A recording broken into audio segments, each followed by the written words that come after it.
bienvenue à la Minute Littéraire. Nous sommes dans un joli cadre au café Slatkin. Est-ce que vous pourriez vous présenter? Alors en quelques mots, je m'appelle Nicolas Feutz. Alors on dit Feutz ou Feuz, ça m'est égal. J'ai appris à dire Feuz quand je viens à Genève ou en France notamment. Ah oui, sinon ça se dit à la bernoise, Feutz. Non, alors je suis dans la vie de tous les jours, je travaille comme procureur. On peut dire de la République, mais canton et République de Neuchâtel. Ça fait 22 ans que je travaille pour la justice neuchâteloise et parallèlement, ça fait une dizaine d'années que j'écris des romans policiers. J'en suis à mon 12e. Déjà. Donc, deux activités intenses. Oui, à tel point intense. L'intensité est surtout venue depuis 2018 avec la sortie des livres en France. Donc avec les parutions chez Slatkin et compagnie Paris et les reprises des précédents au livre de poche, qui me poussent à faire pas mal de publicité, de salons, de dédicaces en France et en Belgique. Donc j'ai dû faire un choix. Le choix va se concrétiser le 1er janvier 2021. Alors je ne vais pas démissionner de mon poste de procureur. C'est un scoop ? Non, ce n'est pas un scoop. Mais je vais diminuer mon temps de travail à 70%. 70, ouais. Ouais. Alors, vous avez plusieurs actualités. Donc, il y a un premier livre qui s'appelle « Restez chez vous » aux éditions Slatkin. Un deuxième qui s'appelle « L'engrenage du mal ». Donc, en fait, c'est du polar, c'est ça? C'est du polar. On classe comment? Polar, thriller, c'est du polar assez sombre, assez noir, parfois assez violent. Oui, d'accord. Et puis, heureusement, il y a aussi On atténue un peu. quelque chose de moins violent, donc pour les enfants, mais dès 10 ans. Dès 10 ans, officiellement dès 10 ans. Officiellement, la tranche d'âge est 10-12 ans. Ça peut être 9-13 ans selon les habitudes de lecture des enfants. Et puis, par jeu, on va dire que c'est 9 à 99 ans. Donc, on peut les lire aussi. Donc, est-ce que vous pourriez résumer peut-être rapidement les trois en une phrase? Alors, en une phrase, c'est difficile de le faire en une phrase, mais L'Engrenage du mal, c'est le 3e tome d'une série que j'appelle la série Yemson, parce que du nom du procureur. Et on peut les lire séparément les uns des autres.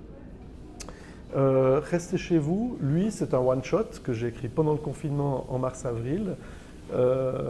One-shot, ça veut dire qu'il est sans lien avec tous les autres que j'ai écrits. Ça reste un polar thriller, une intrigue sur fond de disparition d'enfants avec une inspectrice obnubilée par ces disparitions et sur fond d'épidémie, mais pas le Covid, un virus Ebola, on va dire puissance 2 pour que ça aille plus vite, que ce soit un peu plus trash. Ça, vous l'avez écrit pendant le confinement? Exactement, pendant le confinement. Et il a eu la particularité d'être diffusé 2 chapitres par 2 chapitres tous les soirs sur Facebook entre le 26 mars et le 29 avril, si je m'en souviens bien. Oui, c'était cool. Et le dernier, pour les enfants, donc c'est quoi l'histoire? Pourquoi vous avez eu l'idée Alors, l'idée n'est pas venue de moi, c'est l'éditeur Ozu qui nous a sollicité avec Marc Woltenauer pour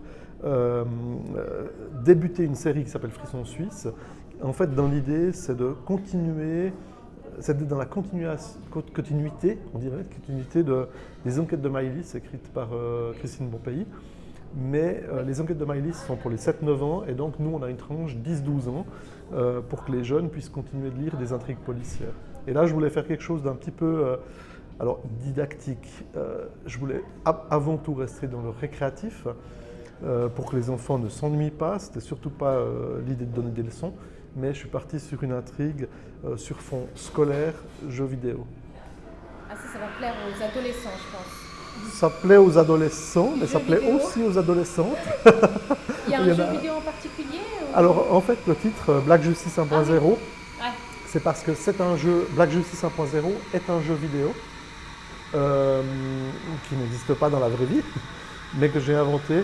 Et c'est un jeu particulier parce que c'est un jeu pour les adultes qui est plutôt sur le darknet, donc interdit. On peut y faire juger des gens qu'on n'aime pas.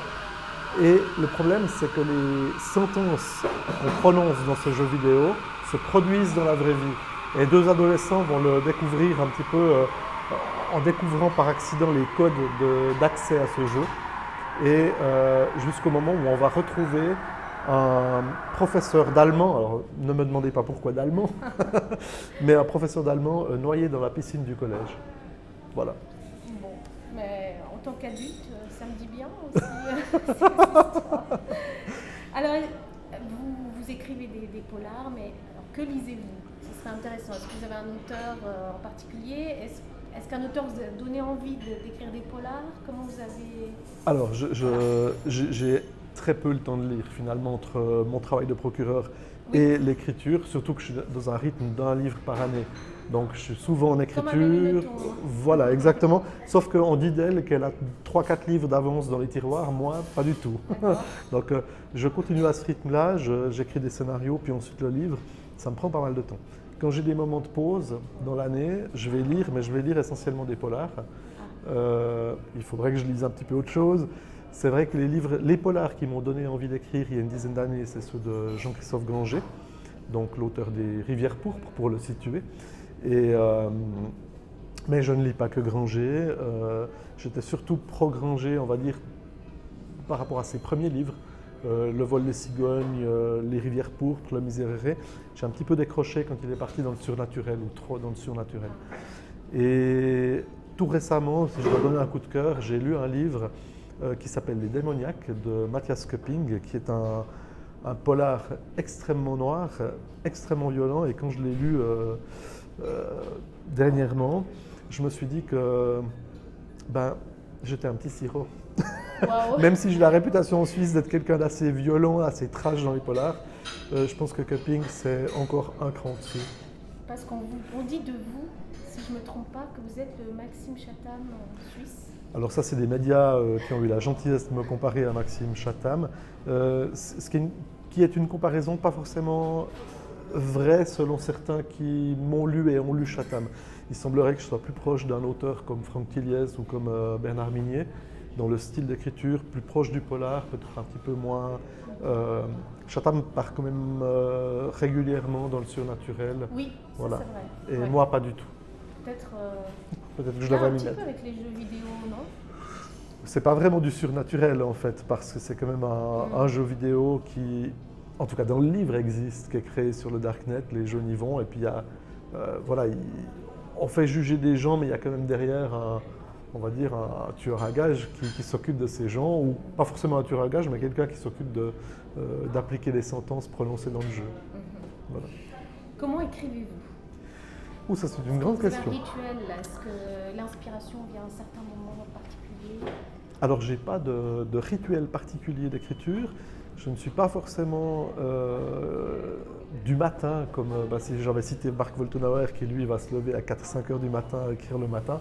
Moi je serai plutôt du soir, donc je vais plutôt écrire le soir en rentrant du travail. Ça peut être 2-3 heures d'écriture par jour, mais ce n'est pas tous les jours de l'année.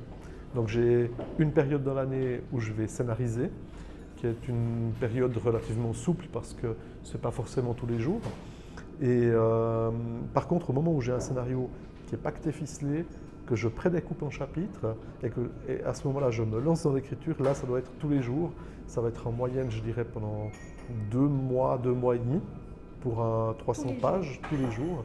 Et à raison de 2 heures, 2 heures et demie, 3 heures par jour, selon ce que j'ai à disposition, selon l'inspiration du moment aussi. Là, il ne faut pas vous déranger alors. C'est mieux de ne pas me déranger, mais je ne suis pas non plus l'écrivain de Misery qui a besoin d'aller s'isoler dans un chalet en pleine montagne. Oui, donc pas mal, voilà.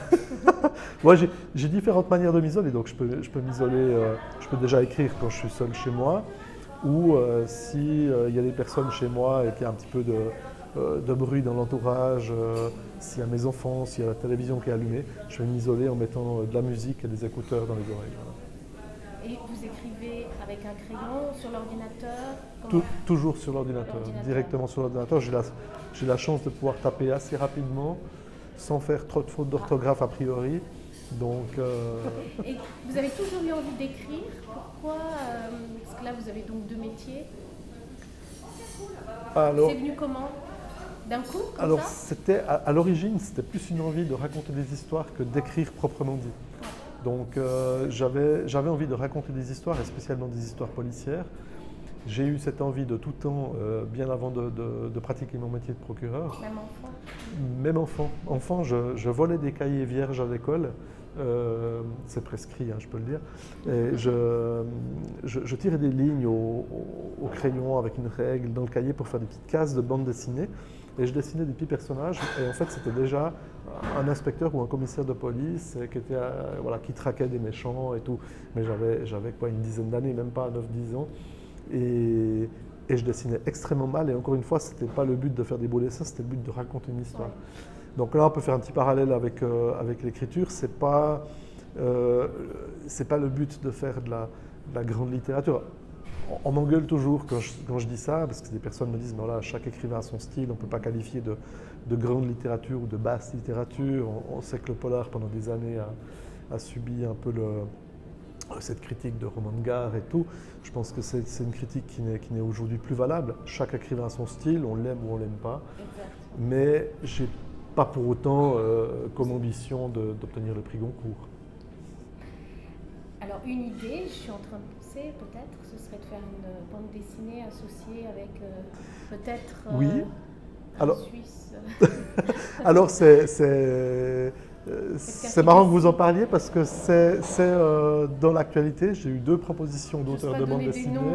Des idées, mais... Non. Alors là en l'occurrence, je vais pas donner de nom non plus parce qu'il n'y a rien qui est encore finalisé. C'est sympa.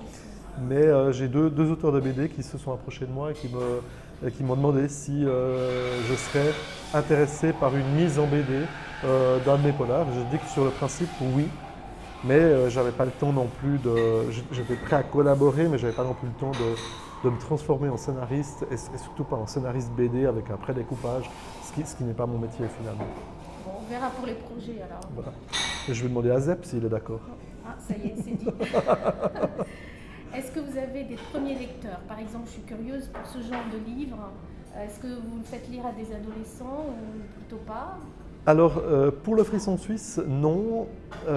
Pour le Frisson Suisse, il y a eu un suivi par l'éditrice Orzou qui était vraiment très pointu. Donc, elle a demandé à avoir un regard sur le synopsis, sur le scénario, et puis ensuite, pratiquement suivre l'écriture chapitre après chapitre et percevoir d'un bloc tout le livre.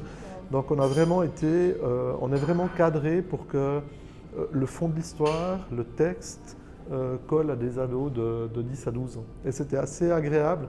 D'être cadré, c'est agréable. C'était assez agréable d'être cadré pour ce genre-là parce que je n'étais pas du tout habitué à écrire pour les ados. Et parfois, c'est vrai, même si j'ai des grands enfants parce qu'ils ont maintenant 18 et 16, mais j'arrivais pas à me remettre dans cette période-là où eux-mêmes avaient 10-12 ans, ou moi-même, encore pire, j'avais 10-12 ans, de me dire qu'est-ce que je lisais à cet âge-là, qu'est-ce que j'aurais voulu qu'on me raconte. Et encore une fois, j'avais 10-12 ans il y a 40 ans. Donc, je n'avais pas forcément les mêmes attentes qu'un adolescent d'aujourd'hui. Et c'est vrai que c'était pas mal d'être cadré pour ça. Par contre, je ne supporterais probablement pas, ou beaucoup moins, d'être cadré pour les polars pour les adultes, où là, j'estime avoir une liberté. Et là, pour les autres, rester chez vous, ça s'est fait au fur et à mesure de toute manière? Alors, ça s'est fait au fur et à mesure. C'était les internautes, les premiers lecteurs? Alors, les premiers lecteurs. Alors, concrètement, comment ça s'est passé? Il y a eu le confinement autour du 15 mars. Il y a eu l'idée d'écrire un polar sur le thème du virus. Qui a eu l'idée? C'est moi qui ai eu l'idée. Ouais. Oui. Mais je me suis dit à ce moment-là, tout le monde va le faire. Ouais. Tout le monde va écrire son livre sur le virus, que ce soit en littérature blanche, que ce soit en polar. Et je me suis dit, si tu veux être original, il faut être le premier. Et pour être le premier, il ne faut pas l'écrire et attendre un editing et ensuite une publication. Il faut le balancer tout de suite. C'est ce que j'ai choisi de faire. Surtout que les gens avaient le temps de lire. Alors oui, et ils étaient demandeurs, et ils étaient beaucoup plus demandeurs que ce que je pensais à l'origine. Et j'ai eu la chance d'avoir mon éditeur de chez Slatkin et compagnie, qui était confiné complètement à Paris. Alors, il n'était certainement pas démuni dans ce qu'il devait faire tous les jours, mais quand même, après coup d'ailleurs, il m'a remercié. Il m'a dit c'était une excellente idée, ça m'a occupé pendant ce confinement. Oui. Mais c'est vrai que ça a été une écriture sur 33 jours, donc 72 chapitres, si je me souviens bien, sur 33 jours. Très intense, et lui-même, comme éditeur, donc, a retravaillé les chapitres au compte-gouttes, jour après jour. C'était périlleux et pour lui et pour moi, pour lui, parce qu'il savait pas du tout, il connaissait pas mon synopsis ou mon scénario, donc il ne pouvait pas me corriger pour le futur, il ne savait pas ce que j'avais raconté. Il subissait les chapitres les uns après les autres. Et pour moi, parce que je n'avais pas finalement, à la fin du premier jet, la possibilité de tout relire et de corriger des incohérences voilà, entre un chapitre 10 et un chapitre 30 où je serais venu à dire des choses.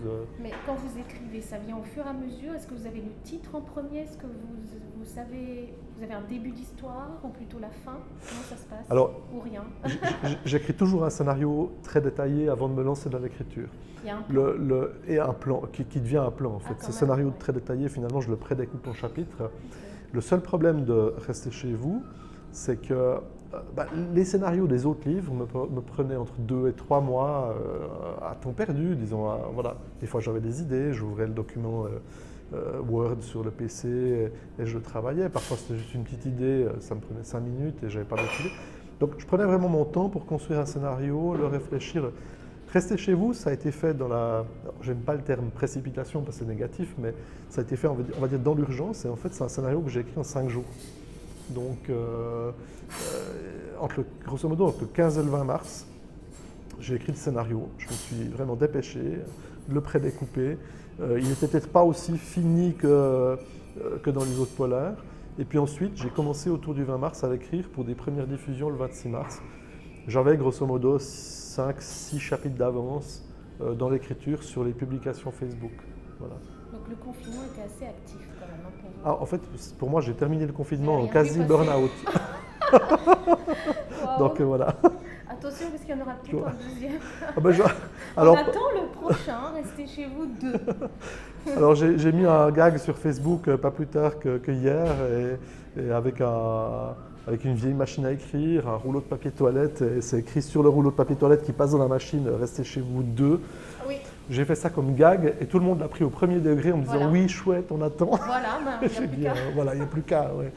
Je suis pas sûr de vouloir finir de nouveau en burn-out à Noël, quoi. Donc voilà.